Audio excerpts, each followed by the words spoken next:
The 2009 Fine Award for Teamwork Excellence.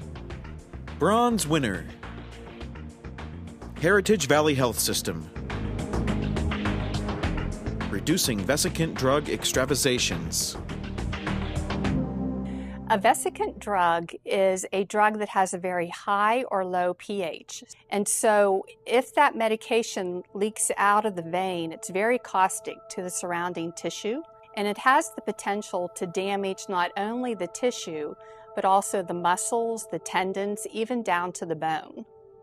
Within one calendar year, we had about 43 events with IV drug extravasation. And when we looked at those more closely, what we found is that we had 4 serious events where that extravasation caused harm or damage to that patient.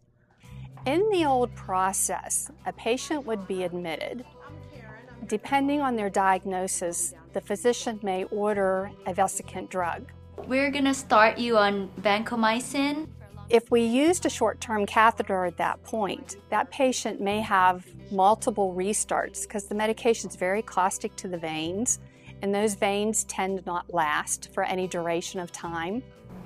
Okay. Doctor, we've been having trouble with her vein. She's been here for quite a while, and I'm wondering if we should consult IV therapy. We collected the data, and what we found is that from the time the vesicant drug was ordered until IV therapy came to the bedside and did that vascular assessment, average time frame would have been about 4.5 days. What's wrong with a 4.5-day time frame is that we increase the risk of that patient having an IV drug extravasation. Based off the problem that we identified through the patient safety department, reducing IV drug extravasations became one of our projects for that year. It was important to pull together a multidisciplinary team, and we looked at what our process was to begin with, and really we found that we had a lot of variability in that process. So our end tool that we used is an algorithm that succinctly steps out that process and very much streamlines it so there's reduced variation. In the new process, what happens is that when the patient is admitted and the physician orders a vesicant drug, that report goes directly to pharmacy, and they produce what we call a drug tracking report. That report is printed directly to the IV therapy department.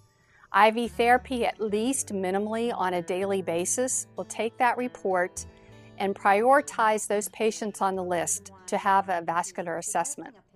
Donna, what you have here is an IV, peripheral IV.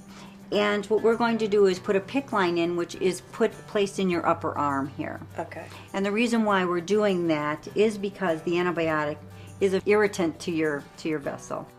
With the new process, we're seeing that patient within 24 hours. Once we implemented the new process, we immediately, within a month, found a reduction in the number of IV drug extravasations. Our goal with the new process was to reduce IV drug extravasations by 50%. We not only met our goal of 50%, but we exceeded it. We had an 84% improvement in the number of reductions.